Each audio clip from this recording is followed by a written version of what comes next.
ನೀವು ಯಾವೂರವರು? ತಿಪ್ಟೂರು. ತಿಪ್ಟೂರು. ನಾನಿಲ್ಲಿ ಮೈಸೂರಿಂದ ಮುಂದೆ ಹೋಗ್ತಾ ಇದ್ದೆ. ನಾವು ನೋಡಿದ್ವಲ್ಲ, ಅದಕ್ಕೆ ಹೋಗಿ ಎತ್ಕೊಂಡು ಬಂದು ಆಮೇಲೆ ನೀವು ಅಂದ್ರೆ ಹೈವೇಲಿ ತಗೊಳ್ತಾ ಇತ್ತು ಸರ್, ಯಾರೋ ಹೊಡೆದ್ಬಿಟ್ಟಿದ್ದಾರೆ. ಇವ್ರು ಕಾರ್ ನಿಲ್ಸಿದ್ ನೋಡಿ ನಾವು ಇವ್ರು ಯಾಕೆ ನಿಲ್ಸಿದ್ರು ಅಂತ ಅಂದ್ಬಿಟ್ಟು. ಹಾಂ ಸರ್. ಎಷ್ಟು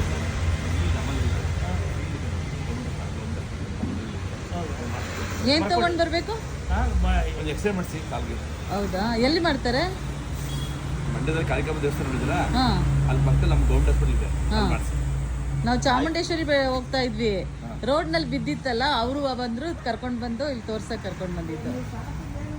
ಇಲ್ಲ ಇಲ್ಲ, ರೋಡ್ನಲ್ಲಿ ಪಾಪ ಯಾರೋ ಹೊಡ್ಕೊಂಡು ಹೊಟ್ಟೋಗ್ಬಿಟ್ಟಿದ್ರು.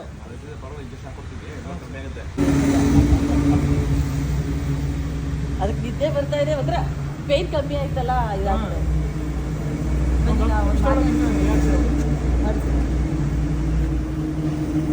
ನೋಡಿ, ಅದು ಕಾಲ ಮೇಲೆ ಒಂದು ಸ್ವಲ್ಪ ಎಡ್ಜಲ್ ಹೋಗಿದೆ.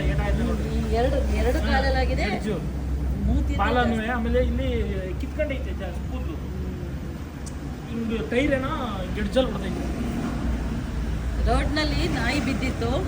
ನಾನು ಮತ್ತು ಅವರು ಕರ್ಕೊಂಡು ಬಂದು ಇಲ್ಲಿ ಅಡ್ಮಿಟ್ ಡಾಕ್ಟರ್ ಹತ್ರ ತೋರಿಸಿದ್ದೀವಿ. ಯಾರೂ ರೋಡ್ನಲ್ಲಿ ಹೋಗೋ ನಾಯಿಗಳನ್ನ ಬಿಟ್ಕೊಂಡು ಹೋಗಬೇಡಿ. ಏನಾದರೂ ಏಟಾಗಿದೆ ಸ್ವಲ್ಪ ಅವನ್ನ ಕರ್ಕೊಂಡು ಬಂದು ಡಾಕ್ಟ್ರಿಗೆ ಅದಕ್ಕೆ ತೋರಿಸಿ. ಪಾಪ ಅವ್ರು ಬಾಯಿ ಇಲ್ಲ, ಎಷ್ಟು ನರಳ್ತಾ ಇದೆ ಗೊತ್ತಾ. ಅದು ಮಾನವೀಯತೆ ತೋರಿಸಿ ಅಂತ ಕೇಳ್ಕೊಳ್ತೀನಿ ನಾನು.